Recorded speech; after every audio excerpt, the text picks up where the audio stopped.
Hello guys, isang mapagpalang araw ulit sa ating lahat. Good morning, good afternoon, good evening, saan ka mang sulok ng mundo. So for today guys, kagawa na naman ako ng face mask ko kahit gabi na kasi ngayon, himala ngayon wala kayong maririnig na background na maingay na bata. Kasi yung aking alaga ay wala ngayon dito.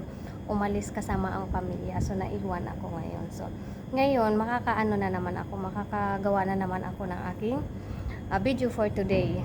So kahapon di ako nakagawa kasi kahapon Friday. So busy day ang Friday. So although dito naman din ako kahapon, kaya lang di ako nakagawa. So ngayon gagawa ako yung aking Naglalagay tayo ng egg white at saka powder milk.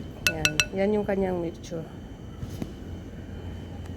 gagawin na naman ay egg white at saka powder milk. So yung egg white, dapat haluin natin hang maigi doon sa powder milk hanggang sa magbubula yung mixture para hindi, alam natin yung pag hindi nahalo maigi yung itlog, diba? Sasama sila lahat. Pag binuhos mo, sasama lahat. So kapag na i-mix natin ng maigi, bubula yung egg, tapos hindi na sila magsasama-sama, magiging okay, parang malabnaw na tubig na lang siya kapag nahalo ng maigi.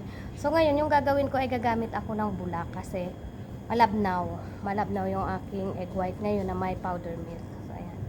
So tiyaga-tiyaga muna ako sa aking pag-aano ng face ko. So ayan.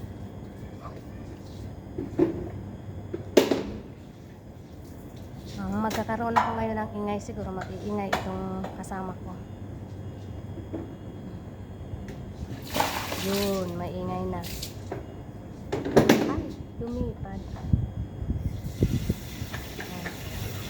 Dito ako sa labas ng bahay. Ay, lumilipad. Natatangay ng hangin. May hangin na kasi at saka hindi na masyadong mainit ngayon.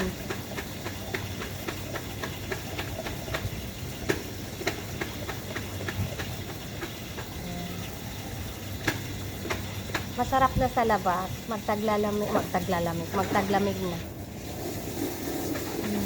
Masarap sa pakiramdam mo.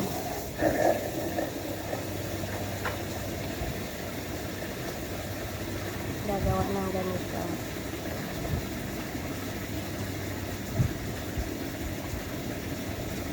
Ang dami ng tira.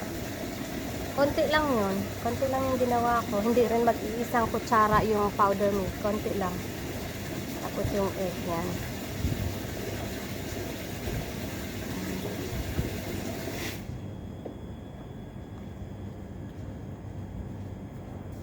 Nag-ingay yung kasama ko.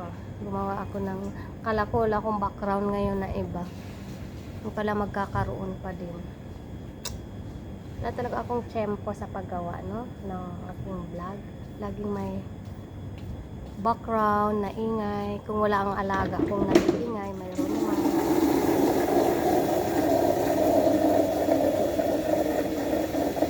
Kainis.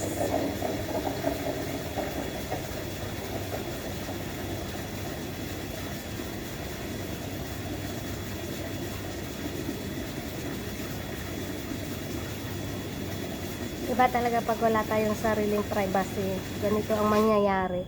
Kahit gustuhin nating mag-vlog, hindi tayo makagawa ng maayos na vlog. Kasi ayan, wala nga yung alaga ko, walang taga-ingay. May nag-ingay naman.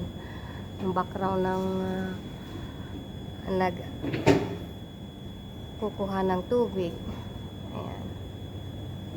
Ganun talaga buhay ng OFW, wala tayong sariling bahay. Yan. So may natitira pa rin. Hindi nyo nakikita. Ayan. So may natitira ulit. So ang gagawin ko ay dito na naman. Ayan. Dito natin ilalagay yung mga tira-tira. Para hindi sayang. Maganda sana pag laging ganito ako magpa-vlog na walang batang nangungulit sa akin. Makakapag-concentrate. Lahat na lang ng ko, hindi ako makapag-concentrate dahil nga ayan, puro ingay, puro disturbo. Kaya lang medyo bad trip pa rin ngayon kasi akala ko wala nang magba-background sa akin. Yun pala, dumating yung isa na kumukuha ng tubig dito sa may gilid. Ayun, may ingay ulit. And then ito ulit ilalagay ko. Diba natapos na akong mag-apply din. Same as usual, maglalagay ulit ako ng fine tissue and Arabic fine. Yan. Yan. Then patungan ko ulit para dumikit yung fine. Maganda talaga to pag na-dry mo. Kaya lang ang tagal niyang magda-dry. Ang ganda nito pag na-dry mo sa mukha kasi para ka rin talagang naglagay nung face mask na ano, yung binibili. Tutuklapin mo lang. Yan. So, hindi pala sayang yung natitira ko. Nagagamit ko pa dito pang dikit. Yan, di ba? Pang dikit.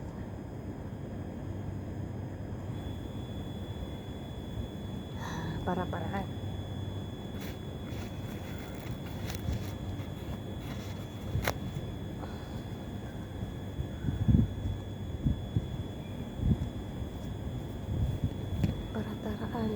Diskarte talaga, no?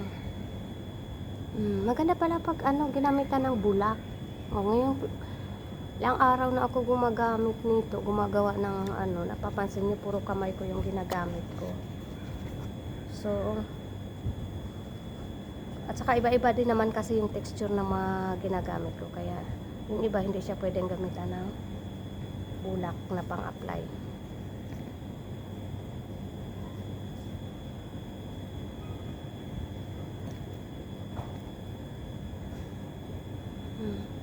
Diba pag gagawa ng ano ng maruya, turon, kailangan dikitan mo ng tubig. O yung iba gumagawa ng lumpia, ganito itlog ang pandikit. Yan, pag gumagawa ng tinapay, ididikit mo rin through itlog din. Wow. Parang perfect yata yung pagkagawa ko ngayon, ah. Pag tumatagal, talagang unti-unti ring napay-perfect eh.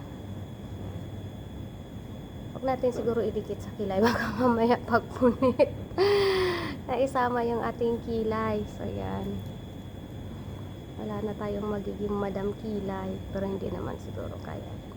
Hindi niya kayang bunutin yung ating matibay na kilay. O diba naubos? Wow, perfect. Walang natira. So ngayon, okay na.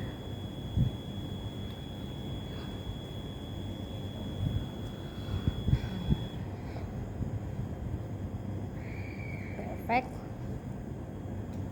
Okay, I'm done.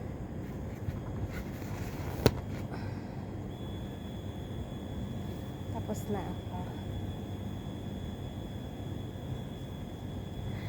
So, yun lang yung aking video for today, guys. Thank you sa support. Thank you sa lahat ng mga hindi nagsasawang manood ng aking YouTube channel. Sa mga bago sa aking YouTube channel, please like and subscribe po, and pakipindot yung ating bell button para kayo ay notify sa mga bagong video na aking i-upload. Thank you so much, and isang mapagpalang araw ulit sa ating lahat, and God bless to all of us.